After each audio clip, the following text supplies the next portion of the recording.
प्रिय छात्रों, नमस्कार।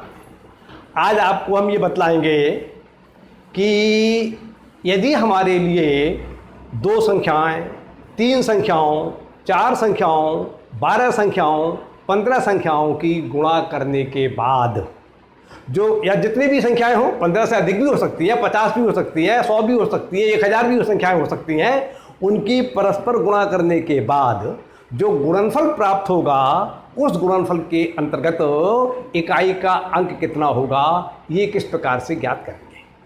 तो इस संबंध में जितने भी प्रश्न हैं उन प्रश्नों को हमने 4 कैटेगरी में बांटा है, जिससे कि आप उसको आसानी से हल कर सकें।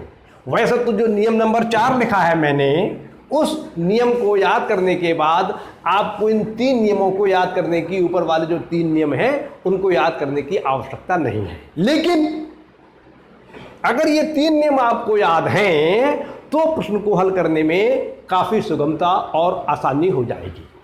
तो देखिए, सबसे पहले तो ये है, हम ये देखते हैं कि जिन संख्याओं की हमें गुणा करनी है, क्लियर, उनमें इकाई का अंक कितना है।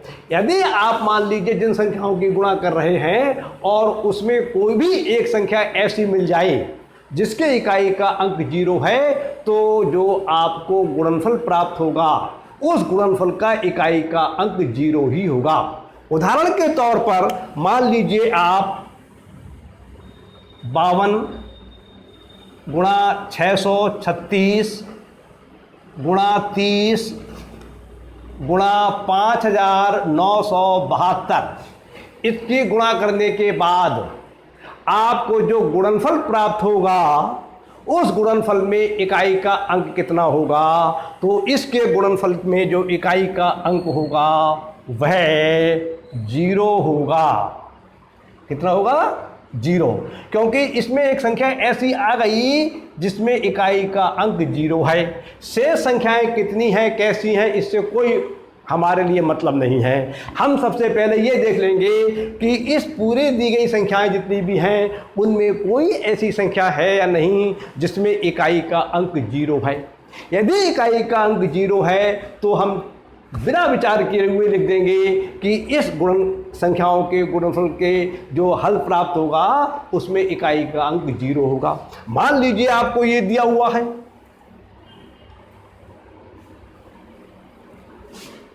72 गुणा 85 गुणा 103 गुणा 700 गुणा 8036। हम इसकी गुणा करने के बाद गुणनफल कितना आएगा ये जानकारी करना चाहते हैं। तो हम यहाँ पर देख रहे हैं कि जो 700 लिखे हुए हैं इसमें इकाई का अंक 0 है, अर्थात यहाँ पर हमारे लिए 1, 2, 3, 4, 5 संख्याओं की गुणा करके जो गुणनफल प्राप्त होगा उस गुणनफल के अंतर्गत इकाई का अंक कितना होगा ये जानकारी करनी है। तो चूंकि इसके अंदर एक संख्या ऐसी है जिसका इकाई का अंक 0 है, इसलिए इसका जो गुणनफल प्राप्त होगा उसमें इकाई का अंक बराबर कितना होगा? इकाई का अंक बराबर 0। तो ये पहला नियम हो गया। गुणा की जाने वाली संख्याओं में यदि किसी भी संख्या के इकाई का अंक 0 है तब प्राप्त गुणनफल के इकाई का अंक 0 होगा। ये नियम नंबर 1 मैंने आपको समझा दिया, आप विचार कर लीजिए और इस प्रकार से आप बड़ा आसानी से प्रश्न को हल कर सकते हैं। अब दूसरा नियम यह है कि जिन संख्याओं की हम गुणा कर रहे हैं उसमें हम ये देखते हैं कि हमारे लिए कम से कम एक संख्या तो सम मिल जाए और एक संख्या ऐसी मिल जाए जिसमें इकाई का अंक 5 हो।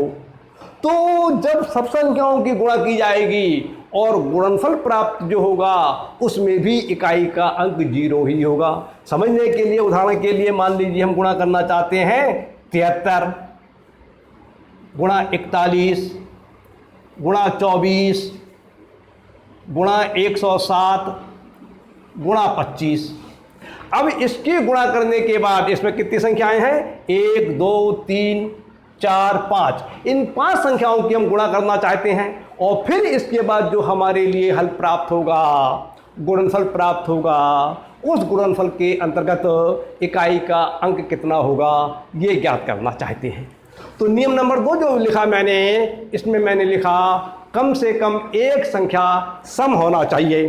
तो इसके अंदर देखिए ये 24 जो है वो हमारी सम संख्या है। सम संख्या वो होती है जिसमें इकाई का अंक जो है 0 हो, 2 हो, 4 हो, 6 हो या 8 हो। क्योंकि इसमें इकाई का अंक 4 है इसलिए ये 24 जो है हमारे सम संख्या है। और यहाँ पर 25 जो है एक ऐसी संख्या है जिसमें इकाई का अंक 5 है। इसलिए जब इन संख्याओं का गुणा की जाएगी तो हमारे लिए जो गुणनफल प्राप्त होगा उसमें इकाई का अंक कितना होगा, 0। तो यहाँ पर लिख देंगे हम इकाई का अंक बराबर 0। ये आपको नियम नंबर 2 मैंने समझा दिया। अब नियम नंबर 3 देखिए।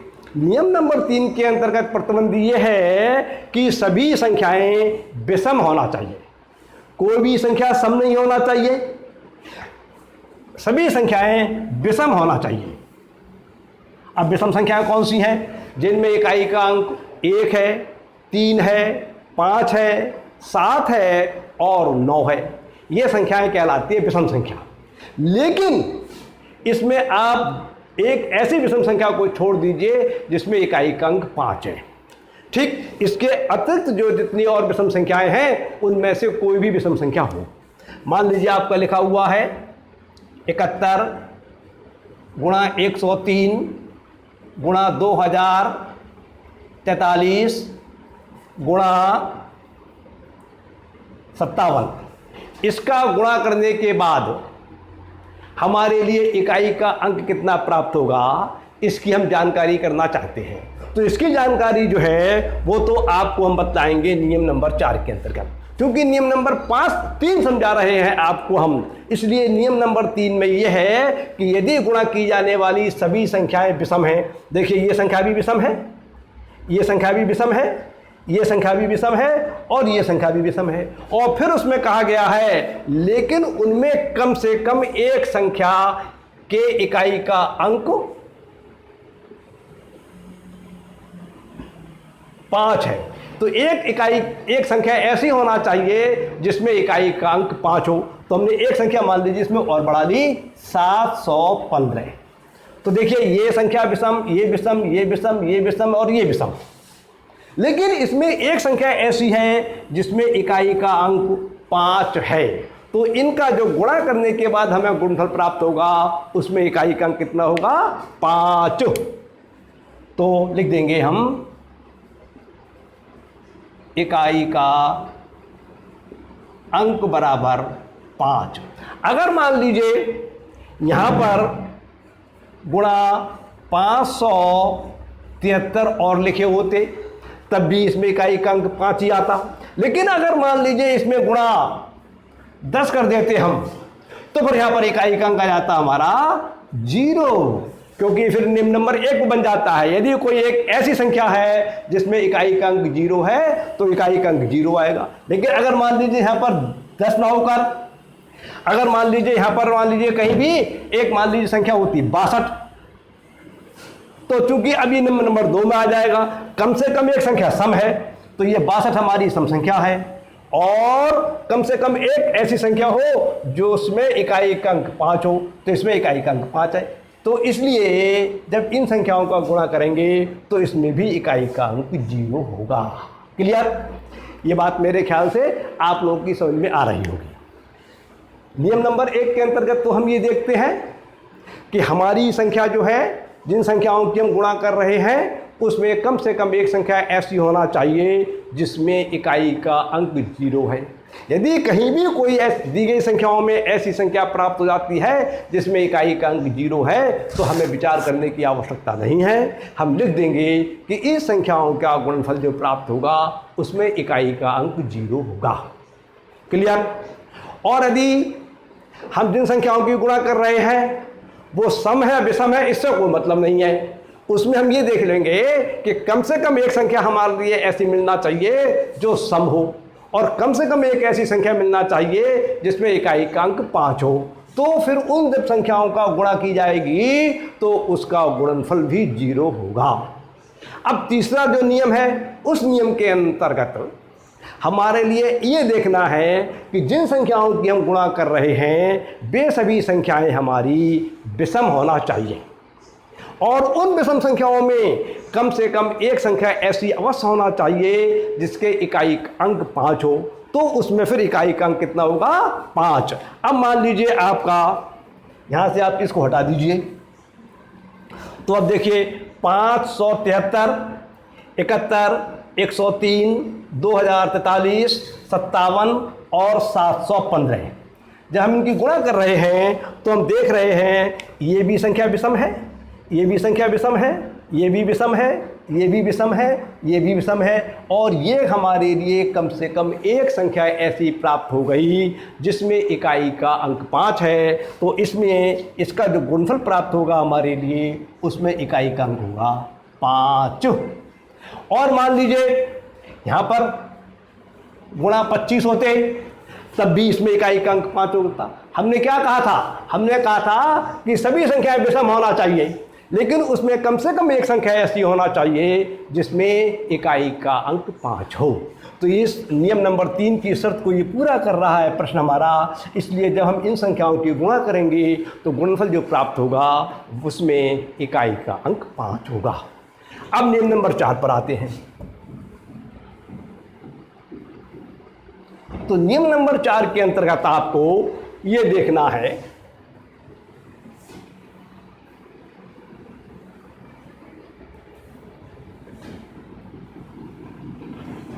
कि सभी संख्याएं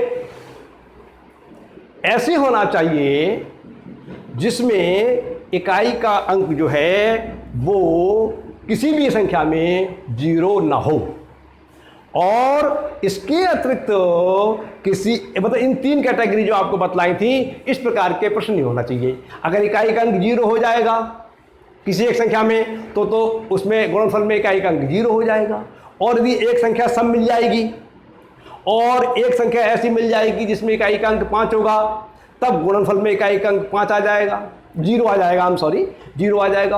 और यदि सभी संख्याएं विषम है और उसमें एक संख्या ऐसी है जिसमें इकाई का अंक 5 है तो फिर गुणनफल के अंतर्गत जो है हमारे लिए जो फल प्राप्त होगा उसमें इकाई का अंक 5 होगा।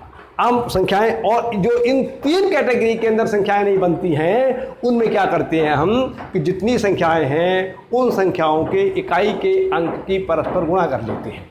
अब मान लीजिए आपको करना है 73 गुणा 18, इसमें आपको इकाई का अंक ढूंढना है। तो देखिए ये 2 संख्याओं की हम गुणा कर रहे हैं, इसमें ना तो इसमें 0 है इकाई का अंक, ना इसमें 0 है, और इसमें 5 भी नहीं है, ठीक है ना। तो अब ये नियम नंबर 4 पे आ जाएंगे। तो हम इन 3 की जो इसका इकाई का अंक है और इस 8 की जो इसका इकाई का अंक है हम इनकी गुणा कर लेंगे। 3 गुणा 8 बराबर 24, और यहाँ हमें प्राप्त हुआ 4। तो इसमें इकाई का अंक कितना होगा? इकाई का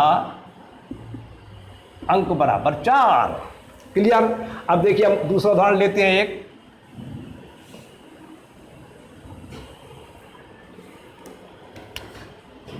ये लिखा हमने 337 गुणा 124 गुणा 604 गुणा 542 गुणा 8043। अब हम इनकी गुणा करके जो गुणनफल प्राप्त होगा उसमें हमारे लिए इकाई का अंक कितना प्राप्त होगा इसकी जानकारी करना चाहते हैं। तो देखिए इसमें ऐसा करिए, इस 737 के अंतर्गत इकाई का अंक है 7, तो इसमें तो 7 ले लिए। 124 में इकाई का अंक है 4, इसमें से 4 ले लिए। इस 604 में इकाई का अंक है 4, इधर 4 ले लिए। इसमें इकाई 542 में इकाई का अंक कितना है 2, ये 2 ले लिए। और 8043 में इकाई का अंक कितना है 3। अब इन सबकी परस्पर गुणा कर लीजिए, चाहे आपका मन आप एक साथ गुणा कर लीजिए, चाहे 2-2 को साथ लेके कर लीजिए, चाहे 3-3 को जैसे चाहे वैसे कर लीजिए। तो इनकी गुणा करेंगे हम कितना प्राप्त होगा, मान लिए 28, और इसकी गुणा करेंगे तो कितना प्राप्त होगा 8, और 3 आपकी ये रह गई। अब इसमें इकाई का अंक कितना है 8, और 8 इसमें ये वाले आए आपके, और 3 ये आए। अब इनकी गुणा कर लीजिए, 8 8 64, तो ये आपको मिले 64 गुणा 3। तो इसमें इकाई का अंक ले लिया 4, और ये आ गए 3। तो 4 और 3 की गुणा कर लिए कितने आ गए 12। तो 12 में इकाई का अंक कितना आया 2। तो इसमें इकाई का अंक कितना होगा 2। इकाई का अंक बराबर 2। इसी प्रकार से आपको मैं एक उदाहरण और समझाने का प्रयास कर रहा हूं। आप इन नियमों को उतार लीजिए, विचार कर लीजिए, और उसके बाद आप इन प्रश्नों को बड़ा आसानी से कर सकते हैं। मान लीजिए हम गुणा कर रहे हैं 101 गुणा 5043 गुणा 622 गुणा 17,243 गुणा 49। ये हमारे पास संख्याएं हैं 1 2 3 4 5। हम इन 5 संख्याओं की गुणा करके जो गुणनफल प्राप्त होगा, उस गुणनफल के अंतर्गत इकाई का अंक कितना होगा इसकी जानकारी करना चाह रहे हैं। तो क्या करेंगे हम इसमें से इकाई का अंक ले लेंगे 1, इसमें से इकाई का अंक ले लेंगे 3। इनकी इकाई का अंक जो ले रहे हैं ना, इन सबकी परस्पर गुणा करनी पड़ेगी। इसमें से इकाई का अंक ले लेंगे हम कितना 2, इसमें से इकाई का अंक कितना ले लेंगे हम 3, और ये इकाई का अंक ले लेंगे 9। इन पांचों इकाई के अंक की हमें गुणा करनी पड़ेगी। तो देखिए 3 एकम 3, और ये 3 आ गया आपका, और ये 2 3 6 ये आ गया, और 9 रह गए। 9 आप ऐसे रख दीजिए आप, और इनकी गुणा कर लीजिए आप, कितने आ गए 18 गुणा 9। इसमें आप इकाई का अंक चल रहे हैं हम, तो इसमें इकाई का अंक ले लेंगे। जब 2 अंकों से बड़ी संख्या प्राप्त हो जाती है तो फिर उसमें इकाई का अंक ले लेते हैं। तो इस 8 की और 9 की गुणा करेंगे तो कितने प्राप्त हुए 8 में हम 72। तो इसमें इकाई का अंक कितना मिला 2।